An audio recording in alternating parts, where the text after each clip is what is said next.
নোয়াখালীর মূল ভূখণ্ড হতে বঙ্গোপসাগরের হাতিয়া প্রণালী ও প্রমত্তা মেঘনার সর্বশেষ অববাহিকা দ্বারা বিচ্ছিন্ন এক দ্বীপের নাম হাতিয়া, যেটি আয়তনের দিক থেকে নোয়াখালী জেলার সবচেয়ে বড় উপজেলা। আর এই দ্বীপ উপজেলার প্রবেশপথ হিসেবে কাজ করে যাচ্ছে নোয়াখালীর প্রধান নৌঘাট, যেটি চেয়ারম্যান ঘাট নামে পরিচিত। দর্শক বন্ধুরা, আমরা এই মুহূর্তে আসছি হাতিয়া উপজেলার চেয়ারম্যান ঘাটে। সাথে আছে আকাশ, বাইজিৎ। আকাশ, বাইজিৎ, আসসালামু আলাইকুম, welcome to my another blog video. বন্ধুরা, আজকের ভিডিওতে আমি আপনাদেরকে নোয়াখালী জেলার প্রধান নদী বন্দর চেয়ারম্যান ঘাট ঘুরে দেখানোর চেষ্টা করব। আমরা আছি এই মুহূর্তে নোয়াখালী জেলার চেয়ারম্যান ঘাটে। সাথে আছে বাইজিৎ, আকাশ। চেয়ারম্যান ঘাট নোয়াখালী জেলার প্রধান নৌঘাটি, যেটি দ্বীপ উপজেলা হাতিয়ার প্রবেশদ্বার হিসেবে সুপরিচিত। এটি নোয়াখালী জেলার হাতিয়া উপজেলার আওতাধীন ১ নং হর্নি ইউনিয়নের বয়ারচর গ্রামে অবস্থিত। নদীবিধৌত এই চেয়ারম্যান ঘাটের প্রাকৃতিক সৌন্দর্য এক কথায় অসাধারণ। প্রমত্তা মেঘনার সাথে বঙ্গোপসাগরের মিলনায়তনের ফলে সৃষ্ট ঢেউ চেয়ারম্যান ঘাটের পার ভেঙে নদীগর্ভে বিলীন করে দিচ্ছে। প্রতিনিয়ত নদী ভাঙনের ফলে চেয়ারম্যান ঘাট ক্রমশ উত্তরে সরে আসতেছে। সত্যি কথা বলতে, নোয়াখালীতে অতীতে চেয়ারম্যান ঘাট নামে কোনো ঘাট ছিল না। অতীতে নোয়াখালীর সাথে হাতিয়া দ্বীপের প্রধান যোগাযোগের মাধ্যম ছিল নোয়াখালীর সুবর্ণচরের ৪ নং স্টিমার ঘাট, যেটি বর্তমানে সংকুচিত একটি নদী দ্বারা স্থগিত রয়েছে এবং মেঘনার ক্রমশ চর জাগার ফলে দক্ষিণে ৬ কিলোমিটার আরও প্রশস্ত হয়ে বর্তমান চেয়ারম্যান ঘাটের জন্ম হয়েছে। তবে যে হারে নদী ভাঙন শুরু হয়েছে, আমার মনে হয় চেয়ারম্যান ঘাটটি ভাঙতে ভাঙতে ক্রমশ উত্তর দিকে ভাঙতে থাকবে এবং এক সময় চেয়ারম্যান ঘাট নদীগর্ভে বিলুপ্ত হয়ে যাবে এবং আবারও পুনরায় হাতিয়া দ্বীপাঞ্চলের মানুষ যোগাযোগ স্থাপনের জন্য নোয়াখালীর ৪ নং স্টিমার ঘাটের সাহায্য নিতে হবে।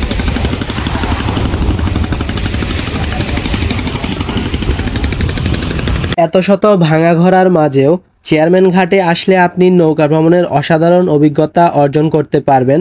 পাশাপাশি চেয়ারম্যান ঘাটের টাটকা ইলিশ ভাজা খেতে পারবেন। ইলিশের মৌসুমে বেশ জমজমাট থাকে এই চেয়ারম্যান ঘাট। দরদাম করে বেচাকেনা চলে ইলিশ মাছের। স্থানীয় টং দোকানে দেখা মেলে তাজা ইলিশ ভেজে পরিবেশন করা হচ্ছে গরম ভাতের সাথে। যেহেতু আমিও আমার বন্ধুরা ইলিশের মৌসুমে আসতে পারিনি এবং যে সময়টাতে এসেছি সে সময়ে ইলিশ মাছ ধরা স্থগিত রয়েছে, তাই আমরা চেয়ারম্যান ঘাটের ইলিশের স্বাদ আস্বাদন করতে পারিনি। তবে ইলিশের স্বাদ আস্বাদন করতে না পারলেও সাগর নদীর মোহনায় অথই পানির ঢেউ, সাগর পাড়ের হিমশীতল বাতাস, নদী পারাপারের মনোমুগ্ধকর দৃশ্য, নৌকা ভ্রমণের অসাধারণ অভিজ্ঞতা, সবুজ শ্যামল প্রকৃতি, পরন্ত বিকেলে পশ্চিম আকাশে হেলে পড়া লাল সূর্য, ঘাটপাড়ের ব্যস্ততার চিত্র ইত্যাদি সৌন্দর্য খুব ভালোভাবেই উপভোগ করতে পেরেছি। বন্ধুরা, নোয়াখালীর চেয়ারম্যান ঘাট আগামীতে বাংলাদেশের একটি অন্যতম পর্যটন স্পট হবে বলে আমার মনে হয়, কারণ এই চেয়ারম্যান ঘাটে রয়েছে প্রকৃতির অপরূপ সৌন্দর্য এবং সাগর নদীর মোহনায় সমুদ্রের অথই পানির মোহনীয় ঢেউ। বন্ধুরা, আমরা যারা নোয়াখালীর আছি তারা খুব সহজেই চেয়ারম্যান ঘাট আসতে পারি এবং চিনি। চেয়ারম্যান ঘাট নোয়াখালীর জেলা শহর মাইজদি থেকে মাত্র ৫০ কিলোমিটার দক্ষিণে অবস্থিত। আর নোয়াখালীর বাইরে থেকে এই চেয়ারম্যান ঘাটে আসতে হলে আপনি নৌপথ অথবা সড়ক পথে খুব সহজে আসতে পারবেন। তাছাড়া চাইলে রেলপথেও আসতে পারবেন। তো নৌপথে আসতে হলে আপনাকে ঢাকা থেকে হাতিয়ার যে সরাসরি লঞ্চ ও স্টিমারগুলো ছাড়ে ওগুলাতে চলে আসতে হবে। সড়ক পথে আসতে হলে আপনি সরাসরি ঢাকা নোয়াখালী ও চট্টগ্রাম নোয়াখালী আঞ্চলিক মহাসড়ক ধরে চেয়ারম্যান ঘাটে আসতে পারবেন। আর যদি রেলপথে আসতে চান তাহলে ঢাকা থেকে উপকূল এক্সপ্রেস ও নোয়াখালী এক্সপ্রেসে করে আপনাকে সোনাপুর আসতে হবে এবং ওখান থেকে সিএনজি যোগে চেয়ারম্যান ঘাট আসতে পারবেন।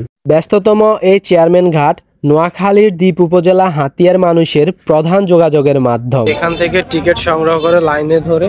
বন্ধুরা, এটা হচ্ছে চেয়ারম্যান ঘাটের নৌ টিকিট কাউন্টার, যেখান থেকে টিকিট সংগ্রহ করে আপনি চাইলে চেয়ারম্যান ঘাট থেকে হাতিয়ার নলচিরা ঘাটে যেতে পারবেন।